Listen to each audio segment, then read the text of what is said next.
ඊළඟට බුදුරජාණන් වහන්සේ දේශනා කළා යම් පව්කමක් කෙරුණොත් හංගගෙන ඉන්නේ නැහැ. කිංචාපිසෝ කම්මං කරෝති පාපකං කායේන වාචාය මනසා.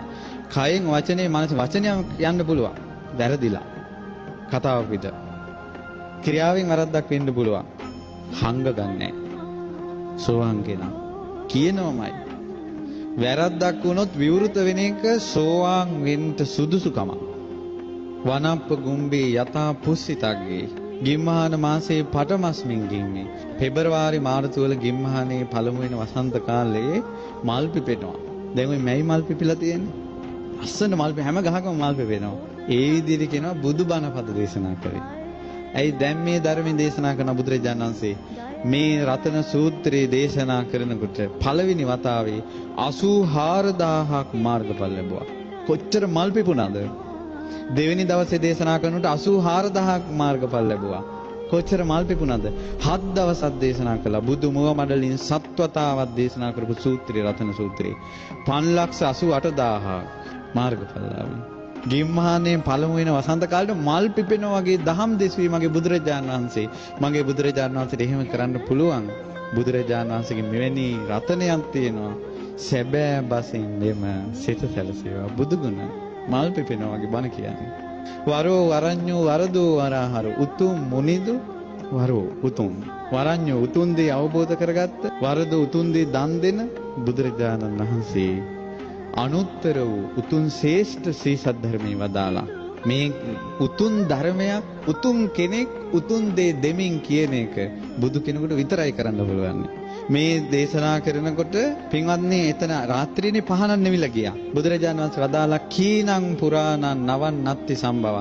පැරණි කර්ම ශේ කරලා අලුත් කර්ම උපද්දවන්නේ නැතුව විරත් චිත්ත ආයතිකේ බවස්මි කිසිම උපතකට හිත යන්නේ නැතුව විඥානේ පැලවෙන්නේ නැතුව නිකලෙසුන මේ රහතන් වහන්සේලා පිරිනවම් පානවා.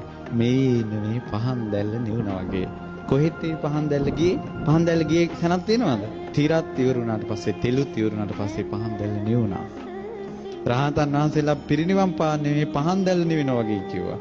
සත්‍යයක් සංඝයායක කරනවා.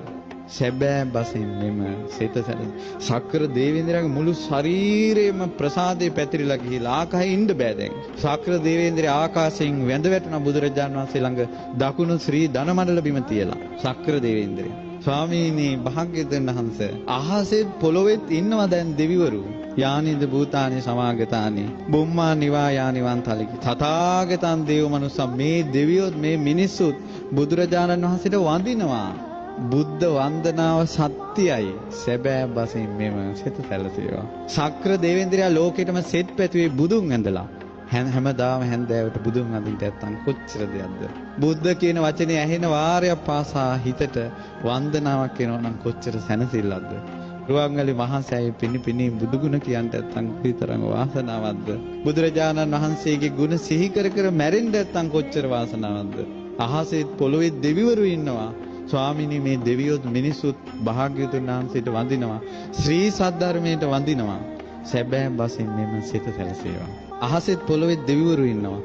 මිනිසුත් මේ දෙවියොත් ඔක්කොම සංඝයාට වඳිනවා. සංඝයාට වඳීමේ පින් බලෙන් සත්‍යානුභව බලෙන් ලෝකෙට සෙත් වේවා කියලා සක්‍ර දේවේන්ද්‍රය කියපු ගාථා තුන තමයි අවසානට තියෙන්නේ. හරි පුදුමයි. රතන සූත්‍රයෙන් ආනන්ද ස්වාමීන් වහන්සේ පැංගිස්ස කිසි දුකක් නැහැ. ආයෙත් අර වේලිච්ච ගස් වලින් මේ දවස් 5ට ඔක්කොම මල් හැදිලා ගෙඩි හැදිලා ඉවරයි. මහා පෙරහැර පිට ආපහු වැඩියා භාග්‍යවතුන්. රතන සූත්‍රයේ 7 වතාවක් වදාලා මෙතනින් එහා නෑ දෙයක් වින්වත්නි. ආටානාටි ආරක්ෂාවත් වෙසමුනි දිව්‍ය රාජයාගේ ආඥාවක්. බුදුරජාණන් වහන්සේ අනුමත කළා. බුදුරජාණන් වහන්සේ දුන්න ආරක්ෂාව තමයි මේ බුදුරජාණන් වහන්සේගේ හද මණ්ඩලෙන් උපන් ආරක්ෂාව මේ තියෙන්නේ. රතන සූත්‍රයේ